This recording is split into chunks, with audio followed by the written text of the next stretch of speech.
Hello दोस्तों, welcome to our channel Saurabh Singh study point. आज के लेक्चर में कंप्लीट करेंगे मोस्ट इम्पॉर्टेंट डेरिवेशन संधारित्र का समायोजन। संधारित्र का समायोजन दो प्रकार से होता है, एक तो श्रेणी क्रम और दूसरा समांतर क्रम। यानी संधारित्र को श्रेणी क्रम में जोड़कर और समांतर क्रम में जोड़कर समायोजन होता है। तो सबसे पहले यहाँ पर समझेंगे संधारित्र होता क्या है। संधारित्र एक ऐसा समायोजन है जो चालक के आकार में परिवर्तन किए बिना उसमें आवेश की पर्याप्त मात्रा संचित कर लेता है अपने आप में। यानी अपने जो आकार होता है चालक का, उसमें बिना परिवर्तन किए इसमें आवेश की पर्याप्त मात्रा संचित कर लेता है। जैसे कंडेंसर अपने आप में आवेश की मात्रा को संचित कर लेता है। उसमें देखिए, जब दोनों तार आपस में टच करें तो उसमें एकदम से चिंगारियाँ निकलती हैं। यानी उसमें आवेश अपने आप में पर्याप्त संचित कर लेता है उसमें।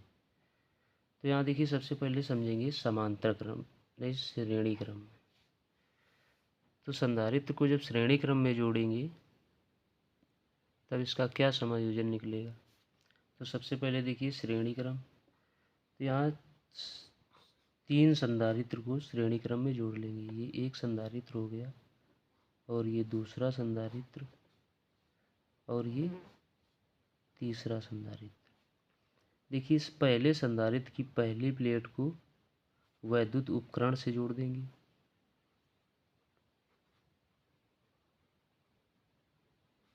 वैद्युत उपकरण से जोड़ देंगे और पहली संधारित्र की दूसरी प्लेट को दूसरे संधारित्र की पहली प्लेट से जोड़ देंगे। इसी प्रकार दूसरे संधारित्र की दूसरी प्लेट को तीसरे संधारित्र की पहली प्लेट से जोड़ देंगे। और यहाँ से देखिए, तीसरी प्लेट की जो है, तीसरे संधारित्र में दूसरी प्लेट, उसको हम जोड़ देंगे पृथ्वी से। ये मान लीजिए पृथ्वी से जुड़ गया। यहाँ तीन संधारित्र को श्रेणी क्रम में जोड़ दिया गया है। जब पहली संधारित्र की पहली प्लेट को वैद्युत उपकरण से जोड़ेंगे और दूसरी प्लेट को दूसरे संधारित्र की पहली प्लेट से। इसी प्रकार निरंतर यही प्रक्रिया चलती रहती है और भी संधारित्र यहाँ जोड़ सकते हैं।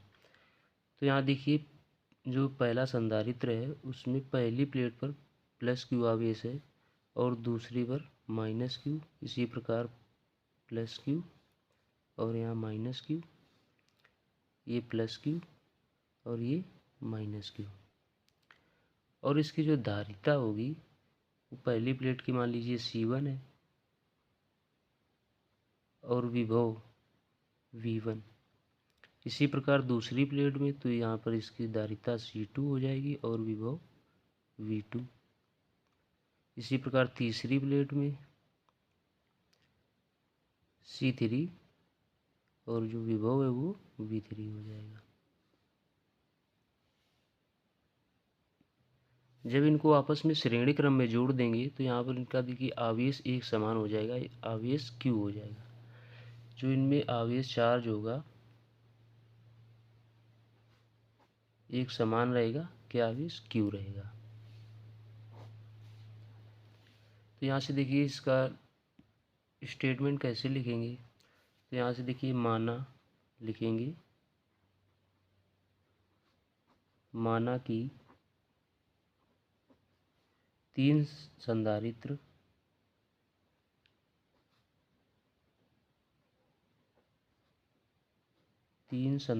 इस प्रकार जोड़े गए हैं, इस प्रकार जोड़े गए हैं। माना कि तीन संधारित्र इस प्रकार जोड़े गए हैं। पहले संधारित्र की पहली प्लेट को वैद्युत उपकरण से जोड़ा गया है।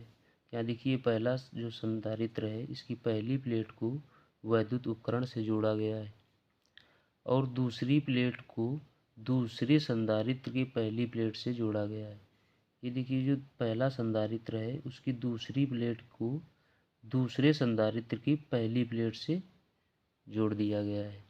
यही प्रक्रिया निरंतर चलती रहती है और आगे होगा तो इसमें यही प्रक्रिया निरंतर चलती रहती है। इस समायोजित संधारित्र में एक समान आवेश Q है। आवेश समान रहेगा, यानी पूछा जा सकता है इस श्रेणी क्रम में क्या समान रहता है, यानी आवेश एक समान रहता है। और धारिता C1, C2 तथा C3 है। पहले संधारित्र की धारिता C1, दूसरे की C2 और तीसरे की C3। इसी प्रकार विभव V1, V2 और V3 है। तो पहले संधारित्र में जो विभव है वो V1 है और दूसरे संधारित्र का विभव V2 और तीसरे संधारित्र का विभव V3 है। तो यहाँ से लिखेंगे तब धारिता की परिभाषा से। तो धारिता की परिभाषा क्या कहती है, तो यहाँ से लिखेंगे तब वैद्युत धारिता की परिभाषा से। तो वैद्युत धारिता की परिभाषा कहती है किसी चालक को दिए गए आवेश से उसके विभव में होने वाली वृद्धि के अनुपात को वैद्युत धारिता कहते हैं। वैद्युत धारिता को C से प्रदर्शित करते हैं, यानी C Q/V होता है। इसका मात्रक फैराड होता है, या फिर लिख सकते हैं आवेश पर वोल्ट। तो वैद्युत धारिता क्या होती है, किसी चालक को दिए गए आवेश से उसके विभव में होने वाली वृद्धि के अनुपात को वैद्युत धारिता कहते हैं। तो यहाँ से देखिए C निकला है Q/V होता है। अब यहाँ से संधारित्र की अगर पहली प्लेट की बात करें तो पहली प्लेट में धारिता क्या है C1। अगर पहली प्लेट के लिए निकालें, पहले संधारित्र के लिए धारिता C1 है। C1 निकलेगा Q। देखिए Q यहाँ पर एक समान रहेगा, यानी Q/V1। इसी प्रकार दूसरी प्लेट के लिए, दूसरे संधारित्र के लिए C2 निकलेगा Q एक समान रहेगा और यहाँ पर V2 हो जाएगा। इसी प्रकार तीसरे संधारित्र के लिए निकालेंगे तो यहाँ से C3 Q/V3 निकल के आएगा, Q/V3।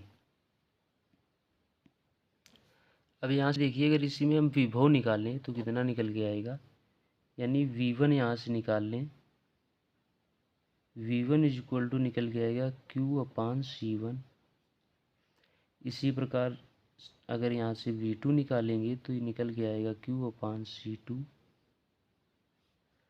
और V3 निकालें तो क्या आ जाएगा Q/C3। अब यहाँ से लिखेंगे अतः कुल विभव। यहाँ से लिखेंगे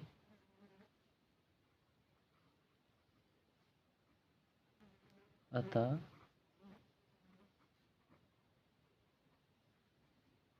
कुल विभव क्या है, V=V1 + V2 + V3। अब देखिए इसमें V1, V2 और V3 का मान रख देंगे। और देखिए यहाँ से अगर धारिता के लिए अगर V निकालें तो V Q/C निकल के आएगा। तो इसकी जगह मान रखेंगे Q/C V1 की जगह लिखेंगे Q/C1 प्लस इसी प्रकार लिखेंगे Q/C2 प्लस Q/C3। अब देखिए आवेश एक समान है तो ये कॉमन बाहर आ जाएगा, यानी Q/C Q बाहर आ जाएगा। तो यहाँ पर बचेगा 1/C1 plus 1/C2 plus 1/C3। यहाँ से देखिए Q से ये Q कैंसिल आउट हो जाएगा। अब यहाँ से बचेगा 1/C = 1/C1 plus 1/C2 plus 1/C3। और यही होगा आपका फार्मूला। यहाँ से डेरिवेशन कंप्लीट होता है। तो गाइस अगर पसंद आया हो तो लाइक करें और चैनल को सब्सक्राइब करें और अपने दोस्तों के साथ शेयर करें। मिलते हैं नेक्स्ट वीडियो में, कंप्लीट करेंगे समांतर क्रम।